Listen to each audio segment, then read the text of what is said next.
Hello दोस्तों, आइए आपका स्वागत है आपके अपने YouTube चैनल रौनक राव साइंस क्लासेस में।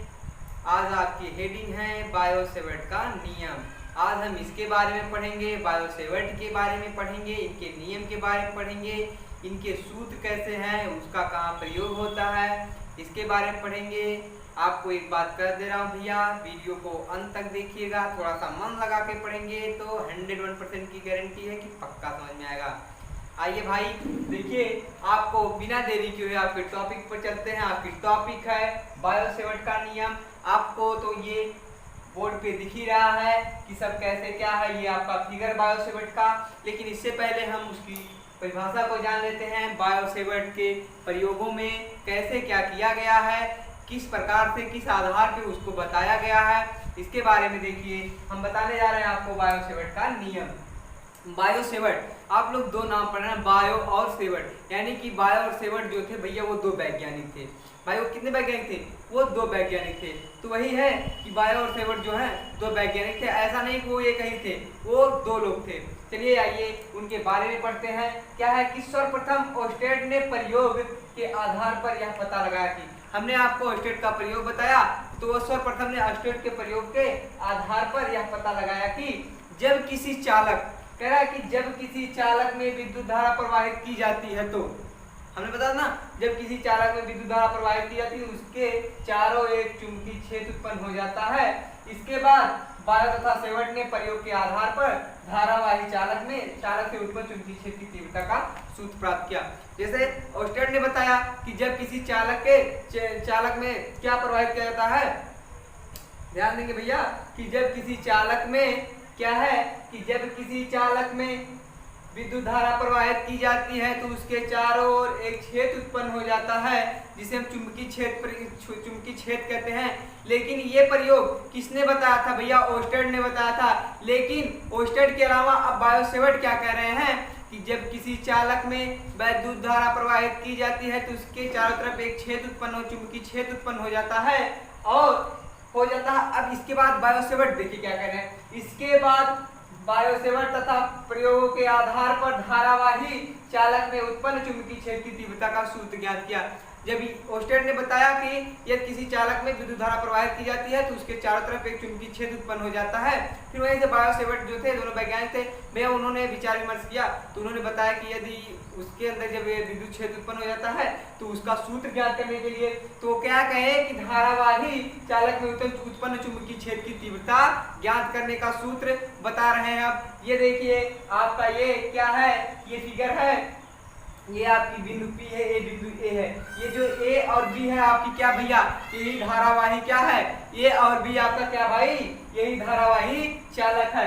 यहाँ से यहाँ तक की बिंदु क्या है, ये धारावाही चालक है। और ये क्या है आपका, इसमें जो क्या प्रवाहित हो रही, धारा I प्रवाहित हो रही है। इसमें क्या प्रवाहित हो रही भैया, धारा I प्रवाहित हो रही है। और O से P की दूरी कितनी भैया, R है। और O और A के बीच में कौन सा कोण बन रहा है, P और A के बीच में कौन सा कोण बन रहा है भैया, थीटा कोण बन रहा है। और इसकी लंबाई क्या है, डेल्टा यल है। इसकी लंबाई क्या भैया, इसकी लंबाई आपकी क्या भैया, इसकी लंबाई क्या भैया, डेल्टा यल है। इसकी लंबाई क्या भैया, डेल्टा यल है। आइए हम उसके बारे में बताते हैं। कह रहा है कि ये जो आपका फिगर है उसके बारे में बताएंगे, इसकी थ्योरी बताएंगे आपको। माना AB एक धारावाही तार है, कह रहा है कि माना AB एक धारावाही तार है जिसमें विद्युत धारा I प्रवाहित की जाती है। ये देखिए, माना AB एक धारावाही तार है, इसमें विद्युत धारा I प्रवाहित की जाती है। फिर कह रहा तार एक छोटे खंड डेल्टा L के माध्यम से O से R मीटर की दूरी पर धारा क्या है, धारा की दिशा में थीटा कोण बनाते हुए कोई P बिंदु बायो तथा सेवर्ट ने प्रयोग के आधार पर धारावाही तार के छोटे खंड डेल्टा L द्वारा किसी बिंदु P पर उत्पन्न चुंबकीय क्षेत्र की तीव्रता निर्भर किया। ध्यान दीजिएगा भैया, थोड़ा सा ध्यान देंगे तो पक्का समझ में आएगा। लेकिन अगर ध्यान आपका इस पे नहीं है तो कुछ नहीं आएगा, इधर से जाएगा इधर से निकल जाएगा। ध्यान देंगे कि क्या है कि माना AB एक धारावाही तार है, माना AB एक धारावाही तार है। फिर कह रहा है जिसमें विद्युत धारा I प्रवाहित हो, जिसमें विद्युत धारा I प्रवाहित हो, रही है तार के एक छोटे खंड डेल्टा एल के माध्यम से बिंदु ओ से आर मीटर दूरी पर क्या है, आर मीटर दूरी पर धारा की दिशा में थीटा कोण बनाते हुए कोई बिंदु P है। यहाँ से देखिए बिंदु O से आर मीटर दूरी पर थीटा कोण बनाते हुए, कह रहा है कि थीटा कोण बनाते हुए, ध्यान दीजिए कि थीटा कोण बनाते हुए आर मीटर दूरी पर कोई बिंदु P स्थित है। क्या स्थित है, कोई बिंदु P स्थित है। ध्यान दीजिएगा। फिर क्या कह रहे हैं, बायो और सेवर्ट ने प्रयोग के आधार पर धारावाही तार के छोटे खंड डेल्टा एल, यानी कि धारावाही तार के छोटे खंड डेल्टा एल द्वारा किसी बिंदु P पर उत्पन्न चुंबकीय क्षेत्र की तीव्रता B निम्न बातों पर निर्भर करती है। यानी कि इन सब को लेकर, इन सब की दूरियों को लेकर, ये डेल्टा एल की दूरी लेकर उत्पन्न चुंबकीय क्षेत्र की तीव्रता किस पे निर्भर करती है, ये जो बिंदु P है। यानी कि आपकी धारावाही क्षेत्र की चुंबकीय क्या है, तीव्रता जो है वो किस पर निर्भर करेगी भैया, ये किस पर निर्भर करेगी, बिंदु B पर निर्भर करती है। यानी कि आपका ये जो A और B है वो आपका क्या है, यही A और B आपका धारावाही चालक तार है। और वहीं से बिंदु O से थीटा कोण बनाते हुए R दूरी पर कोई बिंदु P स्थित है, ये थ्योरी हम बता रहे हैं। और ये इसकी लंबाई भैया डेल्टा एल है। और वही कह रहा है कि बायो तथा सेवर्ट ने प्रयोगों के आधार पर धारावाही के तार के छोटे खंड डेल्टा एल पर किसी बिंदु P पर उत्पन्न चुंबकीय क्षेत्र की तीव्रता किस पर निर्भर करती है, ये बिंदु P पर जो उत्पन्न चुंबकीय क्षेत्र की तीव्रता है वो किस पर निर्भर करेगी भैया, बिंदु B पर निर्भर करती है। इसकी उत्पन्न P बिंदु की चुंबकीय क्षेत्र की तीव्रता उत्पन्न जो होगी वो किस पर निर्भर करेगी, वो आपके बिंदु B पर निर्भर करती है। चलिए इसके बारे में बताते हैं, इसका नियम क्या है। एक बात कहूंगा भैया कि जितने लोग वीडियो को देख रहे हैं, जितने लोग भैया वीडियो पे नए हैं, वो लोग चैनल को सब्सक्राइब कर लेंगे, बगल में बेल आइकन प्रेस कर लेंगे।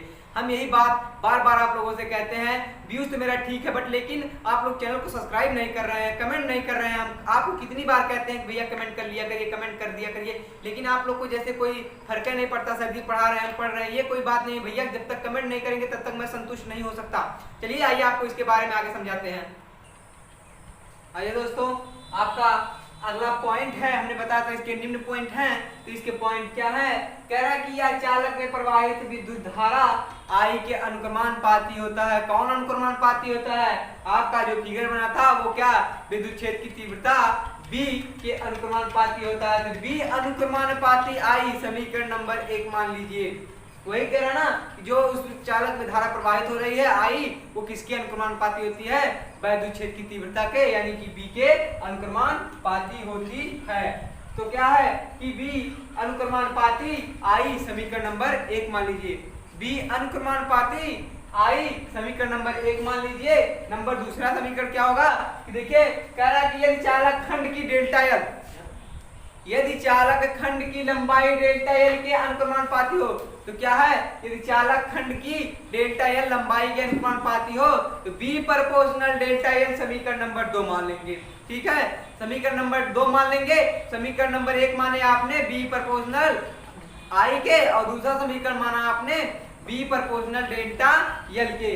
फिर आगे क्या है कि तीसरा पॉइंट है, या चालक खंड के बिंदु P की दूरी के वर्ग, यानी कि जो आपकी वो बिंदु P से R दूरी थी उसके वर्ग के, सॉरी यहाँ पे हम अनुक्रमानुपाती बोले ना, तो ये अनुक्रमानुपाती होगा, ये जो होगा आपका उसके दूरी के वर्ग के व्युत्क्रमानुपाती होता है। ठीक है, इसको इसकी जो दूरी होगी उसके वर्ग के व्युत्क्रम, यानी कि उसके उल्टे के क्या होगा, उसके उल्टे के बराबर होगा। B अनुक्रमानुपाती यानी कि व्युत्क्रमानुपाती 1/r² के उसकी दूरी के वर्ग के व्युत्क्रम के बराबर होता है। कौन, B समीकरण नंबर 3 मान लीजिएगा। फिर कह रहा है यह चालक खंड तथा दूरी r के, कह रहा है कि यह चालक खंड तथा दूरी r के बीच बने कोण थीटा की ज्या मतलब होता है भैया साइन, ज्या मतलब होता है साइन, कोज्या मतलब होता है कॉस, स्पर्श ज्या मतलब होता है टैन।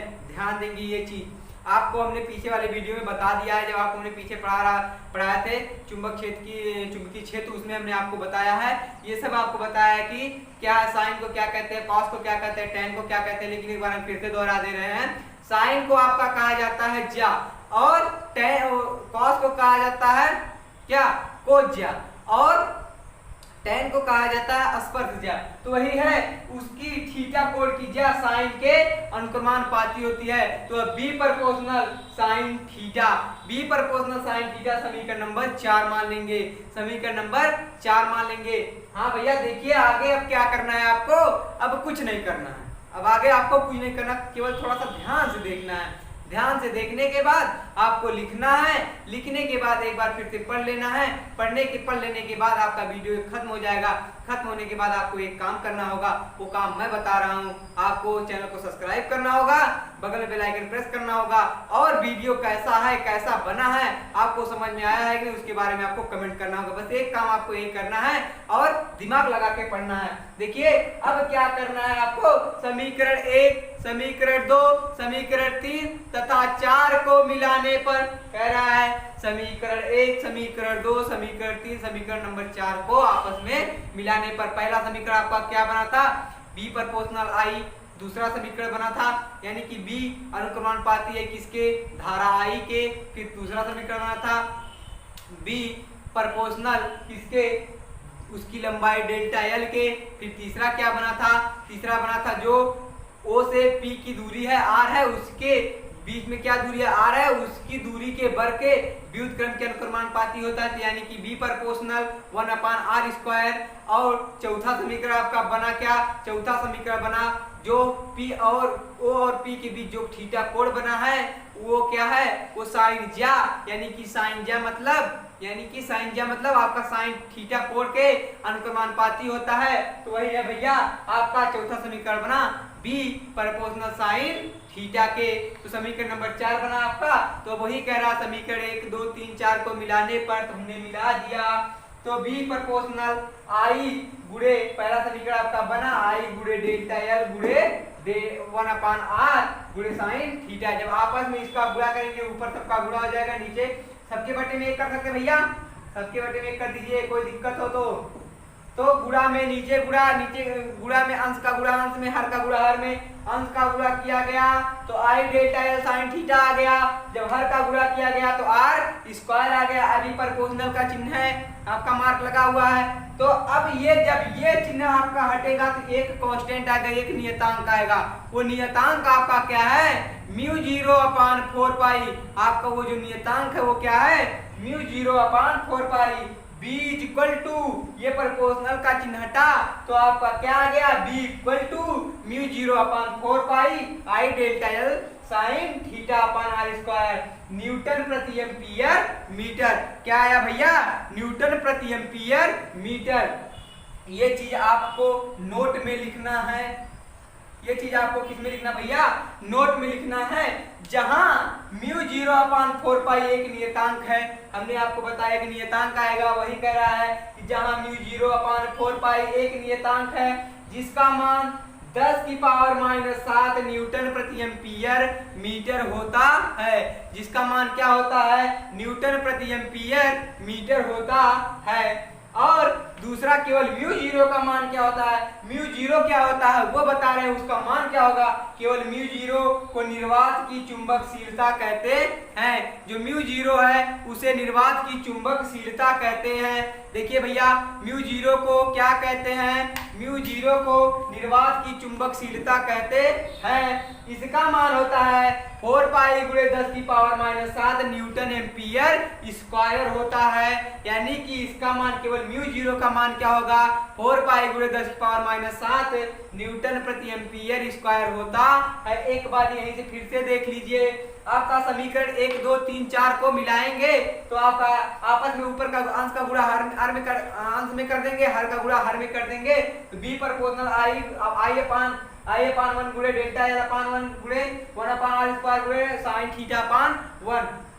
तो जब आपस में गुणा होगा तो हो जाएगा B proportional I delta L sine theta upon r² तो एक जब प्रोपोर्शनल का चिन्ह हटेगा तो एक आपका कांस्टेंट आएगा b equal to mu 0/4 pi into I delta L sine theta upon R square, तो जिसका मात्रक होता है न्यूटन प्रति एम्पियर मीटर होता है, वही कह रहा है। नोट लिख लेंगे, जहां म्यू 0/4 पाई का 4 पाई एक नियतांक है जिसका मान 10⁻⁷ न्यूटन एम्पियर मीटर होता है।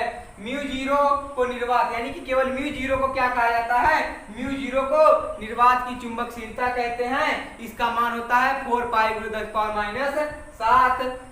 क्या होता है, न्यूटन एम्पियर स्क्वायर होता है। और यही जो आपका सूत्र प्राप्त हुआ भैया, ये वाला, ये ध्यान देंगे, ये जो सूत्र प्राप्त हुआ आपका क्या, b equal to mu 0/4 pi into I delta L sine theta upon R square, यही आपका क्या भैया, बायो सेवर्ट का नियम है भैया।